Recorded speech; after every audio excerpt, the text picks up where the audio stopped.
Hello, everyone. Welcome back. I'm Sandy Rosenthal, host of Beat the Big Guys. And today we have a guest that is from the East Coast, and her name is Dr. Ruth Gotian.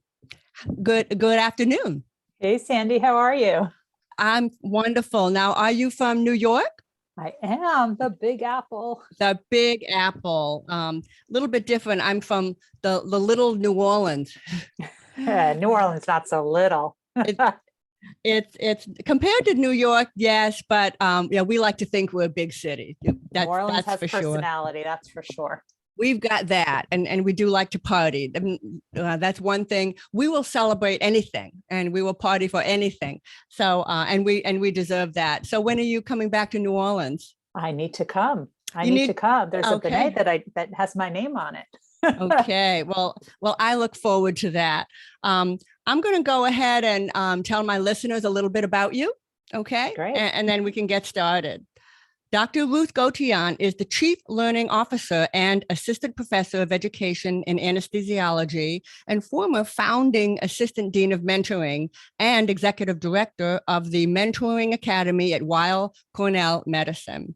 She's been hailed by the journal Nature and Columbia University as an expert in mentorship and leadership development, and was recognized as one of the top 20 mentors in the world. I cannot wait to hear more today.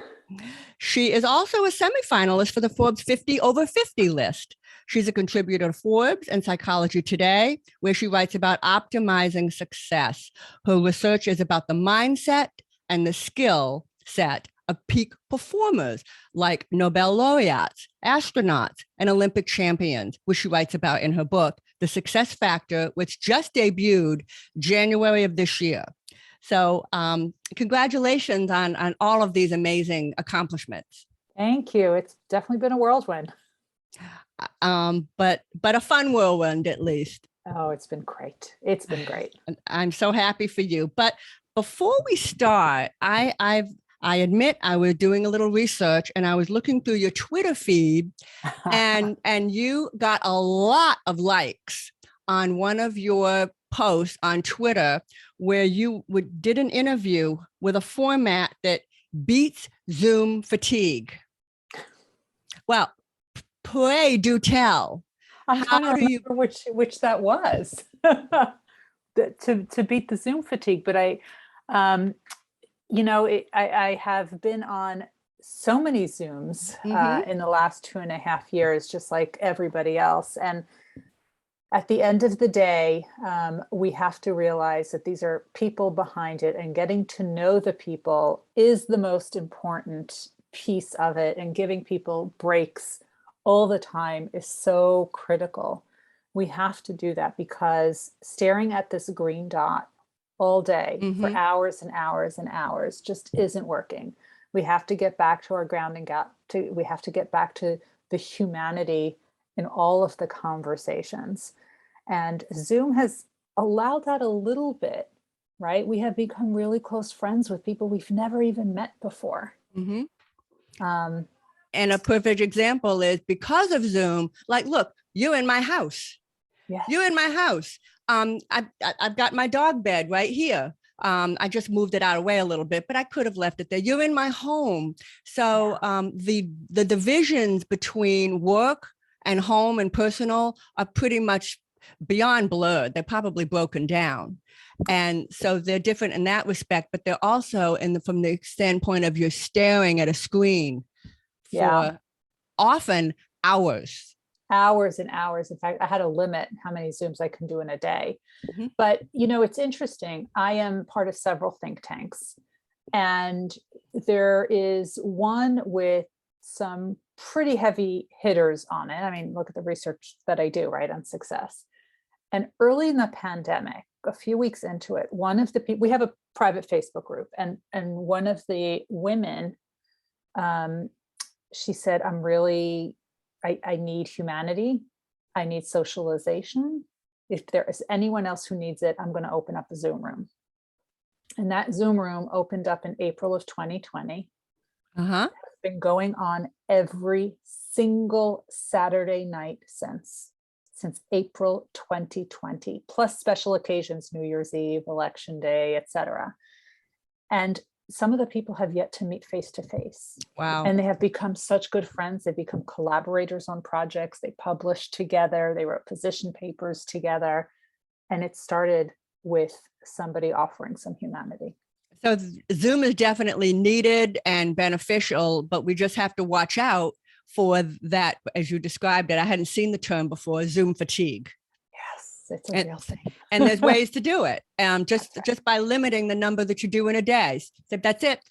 If someone asks you, can you do a Zoom? Just sorry, I can't. You don't have to say why. It's limiting how many you do, when you do it, right? So one of the things is I help people with productivity. You definitely don't want to do your Zooms during your peak performance hours. That's when you want to do your deep concentration work. Zooms are more passive. It's a conversation. You don't need to think about every word that's coming out of your mouth. So save them for when you're more tired and less productive, which for me is the afternoon. So I try to concentrate my Zooms in the afternoon, limit how many I can do in one day. And it really helps with the productivity. And that's really about mastering control, right? What high achievers do is they control what they can control. I can't control everybody who asks for meetings with me, but I can control what I do with those asks. Absolutely. That's what's important. Absolutely. So, well, the floor is, thank you for indulging me. Ever since I saw that on Twitter, I've been dying to know, how do you prevent Zoom fatigue? So thank you for those tips and tricks, which I'm going to put to work right away. So in your research on working with high achievers, what can you share with our listeners who are looking to beat the big guys in their own communities or neighborhoods? Yeah, so I research extreme high achievers, the astronauts and Nobel Prize winners, Olympic champions, NBA champions, NFL Hall of Famers, CEOs, to figure out what has made them so successful and how can the rest of us who want to achieve more success, how can we attain that? So I've realized, and I've been doing this research for years, I literally got my doctorate in this, that the astronaut is just like the Olympic champion, who's just like the Nobel Prize winner. They all do 4 things. Now, these are not habits because we cannot copy other people's habits. So if you heard all high achievers wake up at 5 a.m., you'll do more. Well, no, that's a habit. But because if you're a night owl and you don't go to bed till 2, 3 o'clock in the morning, you're not going to start waking up at 5 a.m. But what we can learn is the mindset. What is it that they do in the morning, right? What is it that their mindset like? And that's when I realized of leveraging your peak performance hours. So the 4 things that all high achievers do, which is what the focus of the success factor of the book is. 1, they have tapped into their intrinsic motivation. That's a burning question that comes from within, what they would do for free if they could. It's not about the awards, rewards, promotions, and bonuses. That's what we call extrinsic motivation.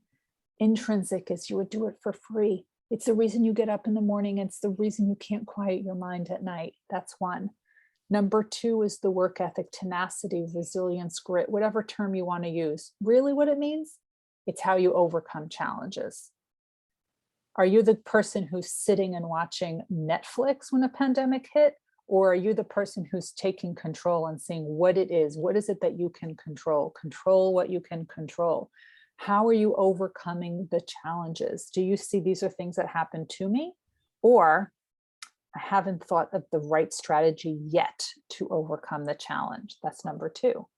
Number 3, all high achievers, no matter what they have achieved, no matter what accomplishment or what accolades that they've received, they always go back to their basics because they never rest on their laurels.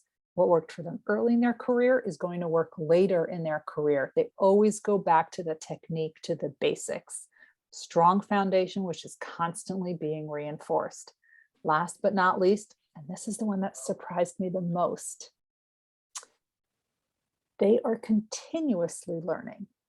So even though if they got the Nobel Prize, they are still learning, going out, seeking new knowledge. So you've heard of Bill Gates and Warren Buffett and Mark Cuban, right? Yeah, they're billionaires. And they're known for reading 3 to 8 hours a day, but it's not reading that made them billionaires. It's opening their mind up to new knowledge. So reading is a habit. The mindset is opening your mind up to new knowledge. So let's think, what are some of the ways that we can open our mind up to new knowledge? We can read books. We can read articles. We can listen to podcasts. Hopefully I'm sharing good stuff here. Watch YouTube, LinkedIn learning courses. I've had almost 5,000 people watch my LinkedIn learning course as a way to learn things. I mean, it's endless. It's absolutely endless. The point is you're opening your mind up to new knowledge. You're looking to make connections that other people don't see. Now, part of opening your mind up to new knowledge is also talking to people within your industry and outside of your industry, because good ideas can come from absolutely anyone. So all of these high achievers surrounded themselves, not with one, but with a team of mentors, a team of them. So if it's good enough for the Nobel Prize winners, it's good enough for me. Those are the 4. Well, you've touched on so much just in just a couple of minutes, but let's start with what you just said. Good ideas can come from anyone, from just about anyone. And I'd like to, first of all, I agree with you. And I just like to share that I found a lot of my good ideas came from people who didn't agree with me. Yes. Who weren't necessarily trying to assist me, were actually trying to discredit me or make me look bad somehow. But by listening to what they had to say, they actually helped me. That's right. Because they forced me to reevaluate something that maybe I need to look at that more carefully. And then just by doing that, made me better, or not me personally, made my message better. That's right. The work that I was trying to do better. And if it can make me better, fine. But I think we're talking about leading right now. But that's true, because they have identified a point that's not clear. So you're really actually doing what the high achievers do. They see feedback not as critique.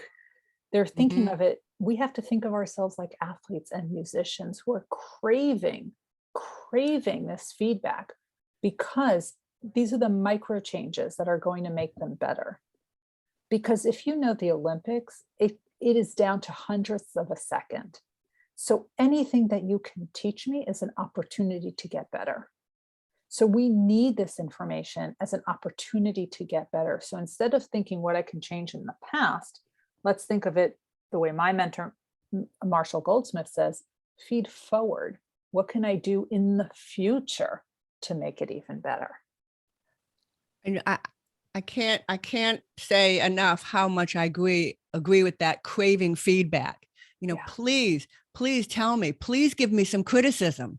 I've thought there was something wrong with me up until today. Yeah. It's ideas. It's an opportunity for enhancement. That I also learned not to take personally. You have to get beyond, that they're trying to take me down. So, well, thank you so much for bringing up that incredibly important point. And also in light of always wanting to learn, which was really more your, actually, that was your 4th point. That's right. Always be willing to learn, always be willing to learn. I've always been confused when people that I thought were actually pretty smart, are smart, I thought, and they would say, well, I'm a Luddite. I might be pronouncing that wrong. A Luddite, which means someone who prefers to do things the old-fashioned way and doesn't like new technology. Okay, and that remark would confuse me. I said, you've just told me that you're not interested in learning something new, that you don't want to change. And basically I feel like saying you shouldn't ever say that to anyone. I haven't said that because this is coming from people that are colleagues of mine.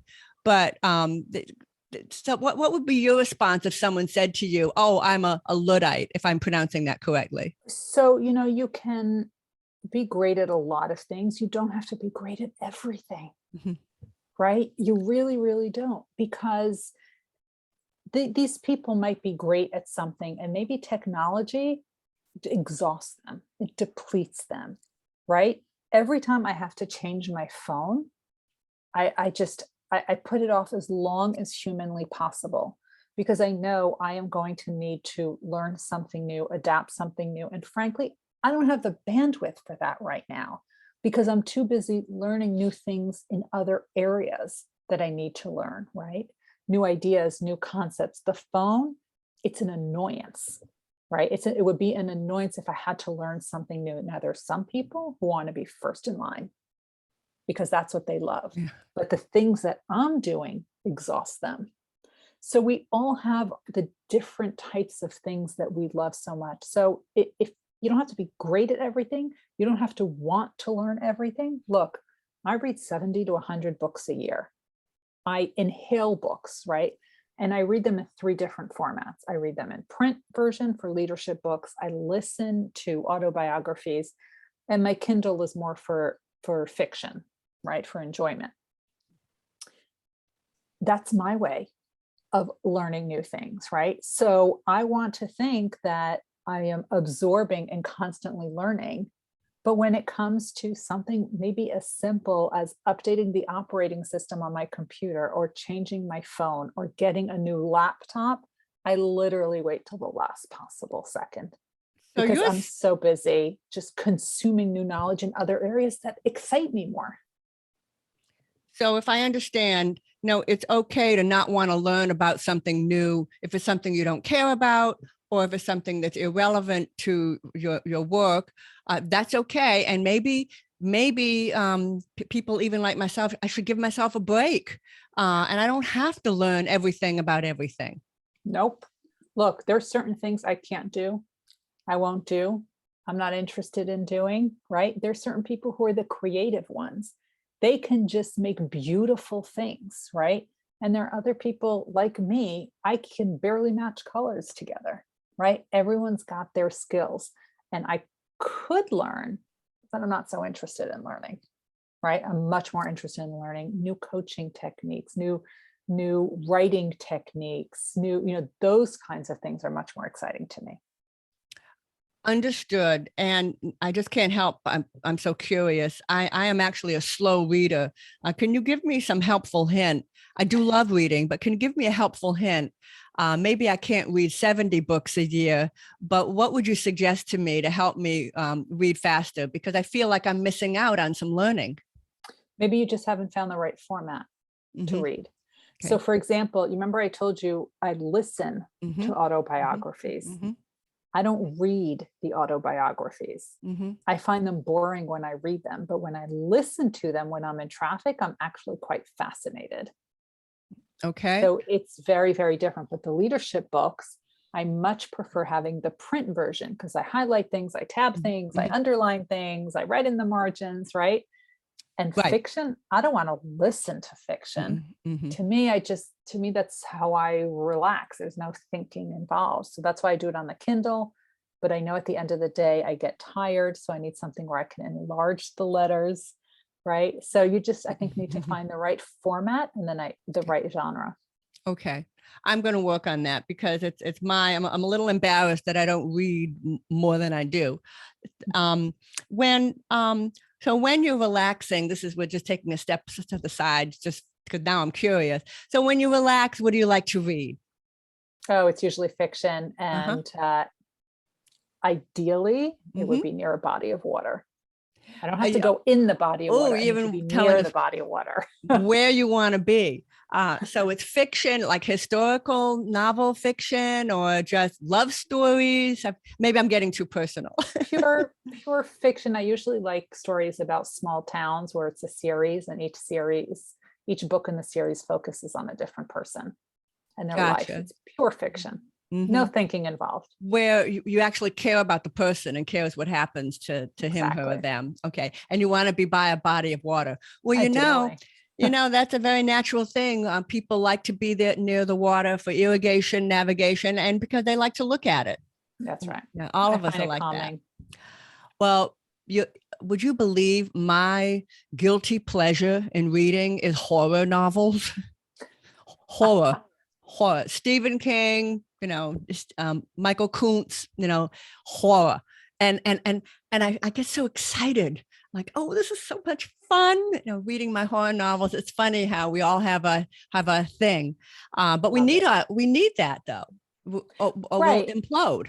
And look, I have 3 kids, and I have one who loves reading, and I have one who doesn't, and one who doesn't really do it for pleasure. So, that is a different generation. It's about consuming new knowledge. So for me, that's reading, but it could be YouTube videos. And there's nothing wrong with that if that's how you are consuming new knowledge. I mean, look, TED Talks are all about that, right? Nothing wrong at all. One of my children consumes his information video. That's his preferred way. No, nothing wrong at all. And you never hear a young person say, "Don't tell me, I don't want to hear it. I've heard enough." Young people don't do that. They're sponges. Right. They just keep taking it in. It's something we can learn from them. So if we could go back to your first point, which was so intriguing. I don't think I've ever heard anyone say that to me before. What are the things you love to do that you would do for free? Yeah. That is such a cool concept. You do it for free. That's right. And so what are some of the responses that you receive from some of your the people that you've studied? Yeah. So, it's interesting because when I coach people, I actually take them through what's called a passion audit to figure this out, because very often we think we learned something, we were trained in something, this is what we like doing, we're really good at it. But you know what? Just because you're good at something doesn't mean you enjoy doing it. My first 2 degrees are in business. I worked in finance and international banking. I was really good at it. I did not like it and left after 2 years. So you need to find what it is that you enjoy doing. And I had somebody who completely changed, more than one person who completely changed their profession. So I have somebody who's doing event planning now. That was not even on her radar before. So I think it's really about figuring these things out. And in fact, if your listeners want to do their own passion audit, there's one that comes with the book, The Success Factor, that actually talks them through the steps and explains it. But if they want to do a quick and dirty one, they can download one right off my website, ruthgotian.com/passion audit. One word. Thank you so much for offering that to our listeners. And I'm sure all of you are downloading this right now. And I know I will. You're phrasing things in a way I've never thought about before. And I love that. I love thinking about things in a new way. And the idea that, and I do know some people that are good at something and don't enjoy it, and then will play the piano or the tuba or anything, and they're not that good at it, but boy, they love it. Yeah. But if you want a clue as to what those things are, think about what you procrastinate doing. That'll give you a hint as to what you don't enjoy doing. And when you're procrastinating, think about, what are you doing when you're procrastinating? That'll give you some insight. And if you want another tip, look at where you volunteer. Look at what you're doing. All these volunteer groups that you're a part of, what are you volunteering to do? Which role? That'll give you some insight. I love that. So when I'm supposed to be doing my work and I'm sneaking off doing something else, what is it am I sneaking off and doing and hoping nobody's looking because I should be working? I love it. It's like it's really taking a mirror and taking a good look at yourself. That's right. You mentioned, and we have just a little bit more time. You spoke earlier about how the achievers who really reach success. And I'm going to give an example. I'm a tennis player, so I'm always paying attention to the things that Serena and Nadal and Federer are doing. And you know what I found out just yesterday? It turns up that they have a different racket for returning a serve, a different racket for serving. They have a different racket because the string might be a little bit different, or there's some different performance. It blew my mind that they have a different racket. And now I understand why they walk on with a dozen rackets. They're changing rackets because they're choosing the racket for a particular move. And I guess when you're trying to be the best in the world, and this particular racket, the best for return of serve from this person, you do it. Yeah. So this is in response to something. The right tool for the job. The right tool for the job. And guess what? The people who become the best of the world are doing those things. And so now I'm going to have to go get a racket for returns of serve. Is it okay if I call you Ruth? Of course. Is there anything else that you'd like to add to our listeners? Well, you know what? I really don't feel that anyone wakes up in the morning aiming to be average. I think people really, really do want to succeed, but too often we are told you can't do it. People like you don't do it, or you don't see it. And it's hard to be what you can't see. So I am excited and honored that I had the privilege of interviewing these incredible, incredible, incredible people and sharing their stories, and then reverse engineering their path to success and teaching it to everyone else so that we can improve our overall success. Because I think people can. They just need the right tools. They need the right tool for the job. And the success factor. Dr. Ruth Gotian, thank you so much for joining me today. I hope all of you out there enjoyed this episode. Be sure to rate, review, and subscribe to this podcast on all of your favorite platforms. And remember, no matter who you are, you too can beat the big guys. Okay, Ruth, stay with me for one more second. I'm just going to stop recording.